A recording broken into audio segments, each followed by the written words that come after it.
She had first heard PC on public radio, before a surge of syncopated jazz and after the host lavished him with praise. My whole reason for getting into this. By this you mean the movement, I take it? Well, if you like, but I'd rather mean the work I'm doing, day after day, which is all I can speak to or answer for, actually. The whole reason I got into counseling is frankly that I was getting suicidal after attending too many funerals. My uncles, my cousins, my childhood friends. Can't tell you how many lost to overdose or accidents, gunshots or prison stabbings. And don't know why, but it seemed the only way up was down. The only way through this surplus of death was not to turn away, but attend, look unflinchingly at the dead faces and the faces of their families as they made sense of the senseless. When the public radio reporter, her name was Charmaine, or was it Charm, had asked him to define the new cosmology, he'd smiled through the microphone. You could hear the curt, censored laugh, and said, "Excuse the bluntness, miss. Don't take me for smoking a Philly's blunt laced with weed and maybe crack, but almost everything that your show stands for." And this was after you quit playing jazz? She pivoted quickly to that hidden year when he disappeared into New Orleans slums to serve the victims of Hurricane Karina. His voice was smooth, like a slow-paddled boat over once troubled waters now calm, almost lazily stretching out the oars, unneeded because the current would carry him, but dipping one in to stir the waters. And I'd been writing for The Bullet for about a year at that point, and mainly my beat was covering homicides and involuntary manslaughter, which turned into funerals, and with this terrible tapestry of caskets revealed about our community's acclamation to death, the sick acceptance through apotheosis, by which you mean the specter of religion, but the string of children's not inevitable deaths, not willed or fated, but so obviously preventable. This got to me, made me, as my uncle says, twitchy, and so I'd switch toward the end of chasing the ghost to chasing the ghost of industry instead. Because what was it about the deaths that you discovered? I can't. It'd take a whole hour, but the crux was that the people started to look forward to the weekly funeral as a ritual, as a means of catharsis for all kinds of chaos that was threatening to drive them crazy. Because the basic fact that most of the latter being killings of women and little girls, I remember I knew I'd been in the trenches too long when I first got this sick kick out of the fact that most of the slaughtered were not men at all. But what really proved I was past due to duck out of that line of work was the repeated dream I had, mind you. At this point, I couldn't even keep up with covering the murders, more than one per day. Though sometimes I'd step into one funeral parlor, pay my respects, flash the press badge to show the parents that, I don't know, someone gave a damn and was watching what was happening, like God, but more human, more helpless. But at least here as witness to their sufferings, because one of the mothers had moaned mid-eulogy at a funeral that lasted 5 hours. God's closed his eyes, done turned away in the fullness of time. Even he can't take what we're seeing. So I don't know how we're expected to. Round that time, the dreams started, and my palms would stay clammy for the whole next day.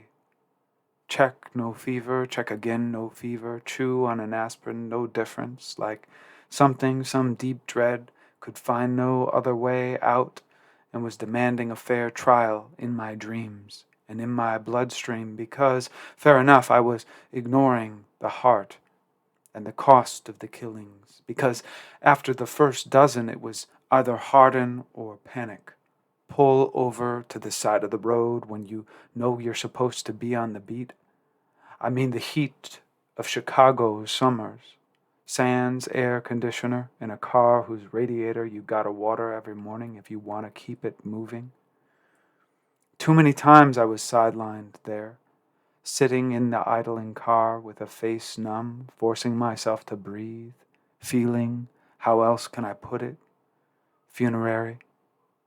Started seeing a psychiatrist and popping some prescribed pills and something about feeling halfway fixed by him, by the medicine, seeing how real the materiality of our mind is, the way a cocktail of chemicals really can fairly quickly repair what in other ages would have remained broken till the grave, or at best healed over the course of decades.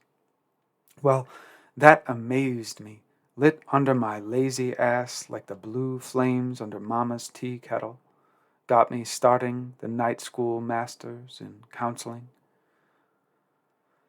But none of that stopped this repeated dream which swung down on my sleeping body at 3 a.m. every single night for 9 months straight.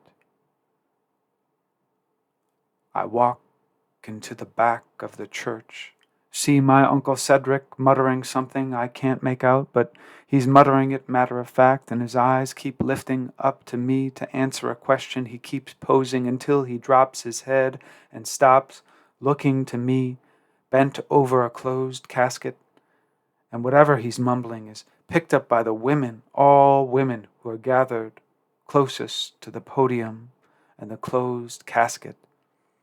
And then my mama stands up on top of a pew and turns around so all can see and hear and starts berating herself for what she should have done for her son, how she hated the idea of teaching him how to wield a weapon.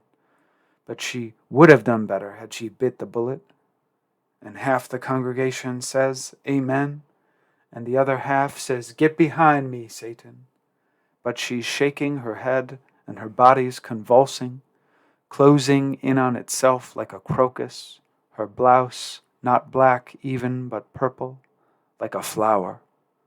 And she castigates nobody else but myself for all the little negligences, the missed dinners and midnight visitors, and till one by one the others chime in to rebuke her and volunteer their own faults, all the things they could have done, but didn't for the woman's dead son. And I'm just leaning on the banister in the back and feeling happier than I ever felt to hear the praises of the dead boy gone who was me, greedy, gluttonous really, feeding on their pampering admissions like a starved, big-bellied, third-world orphan, like hoping they never stop this madness but marathon the chain of confessions until morning. All these affirmations like adornments I'm pocketing to pull out later, and the dream remains always the same with me walking out before they finish praising me, because I knew and I know it can't go on forever. But if I leave while they still going, strong, and it'll feel kind of like an endlessness preserved, perpetual, like after I'm gone they'll always be going on and on and on, somewhere. No matter that everywhere else no one cares.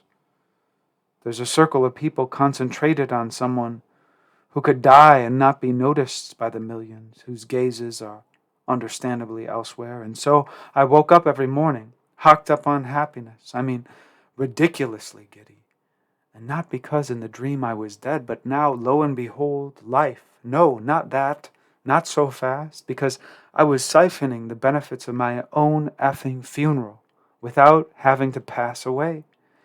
Because instead of meeting Radamanthus or Minos or St. Peter, I woke into the same lifetime, as if this life were what's eternal, never-ending, an infinite process or regress or what you will, and without willing, we're all thrown down to die and live and die in an endless regress, a helix swirl like a loose screw with a sharp edge. See? Hold. Hold, Peter. Hold. No, please. I apologize. Hold the commercial, Maxwell, please. But then, by the time the workaday started, and I was driving from a crime scene to parlor to crime scene to parlor like a maze rat repeat, or later haunting the abandoned factories and plants that had given the city its solidity, its towers and streets, to say nothing of the significance of steel shaped by so many hands, giving millions of Chicagoans something to eat. Well, the dream, the damn dream, something so unreal, a profusion of illusions that seized my sleep, this weirdly discolored the work I was doing, so that the funeral started to seem like these chances for everybody to vomit, to get it all out with an excuse for free, except it cost. Its price tag was a life. An effing life, like my uncle's God. Just think of what it cost the families, all those families, to say this shit, both good and bad. They couldn't, whatever, say otherwise. No, I won't say couldn't. 'Cause what's not possible if you push past the pain, but wouldn't make another way to, because this was the easiest, a cloak of tragedy, a way to be excused and praised. But this kind of cynicism made me sick. And I knew I needed a new line of work, and I'd saved enough from the pieces I'd published in the past year, some big glossies, and a half dozen in the Chimes, and stepped back from the funeral beat, which had slowed to a trickle when I shifted to factories, but which I could not shake, because a fascination with what I had witnessed, the kiss of bliss and death, had become an addiction. An obsession until I quit cold, failed to fulfill the story I told my editor I'd cover. I let the 16-year-old who died in the passenger seat of a Buick stolen by her boyfriend who was 15 years old and going 50 down a side street, let them work out their own salvation. Denied them the dignity of my megaphone. And that night, I swear that very night, the dream visited me one final time, albeit with a twist. At this point, the thing had become elaborate. People paid to buy tickets to the funeral, and they seized the rare and precious chance to wail without being told to shush, to let it all out without having to blush. But my uncle spies the scalpers at the entrance, hawking tickets for a month's worth of rent, people throwing down dough like it's nothing, hurrying up to wait in line, and he raises his hands like a regular maestro and orchestrates this perfect silence, a totally awesome, impossible sound. When he hangs his head to pray, palms out, the podium falls flat, horizontal, looks straight up like a wooden casket, and everybody who is standing in line walks into it and disappears out of sight. And then he puts his hands in his pockets. Not because he's searching for something, more like he's stepping back, restraining himself almost like, and his lips are clamped, unmoving, no noise, but it's clear that he's praying until, get ready, the child I was rises from the casket with the same unremarkable, taking it all for granted, demeanor of a boy who's just had a sound night of sleep. And he walks down the aisle, straight towards me, and holds out his hand and says, "Always wanted to meet you, Dad. To meet the man behind the fad, the greatest practical joke ever played, pretending that you didn't exist, or pretending that I didn't exist, depending on which way you look at it. But meanwhile, you're alive and well, sure, bad cholesterol, blood pressure, medication, but all in all alive. Which meant that I had to be you, old man, to play dad to myself, Dad. You mad? Get mad, because my fault. This message is meant for, sure, you can do the blood work, but you can prove the genes we wear are the same, but you, sir, you who hire, you who sired me, you didn't even bother to fight, to wage a custody war to keep me. No, Father, no. You're not no father. You're farther from a father than some anonymous ignoramus who, without knowing it, on a weeknight maybe, impregnates and exits without calling or knowing her name. Now tell me, Charmaine, if you were handed that ticket, what would you do for the rest of your life?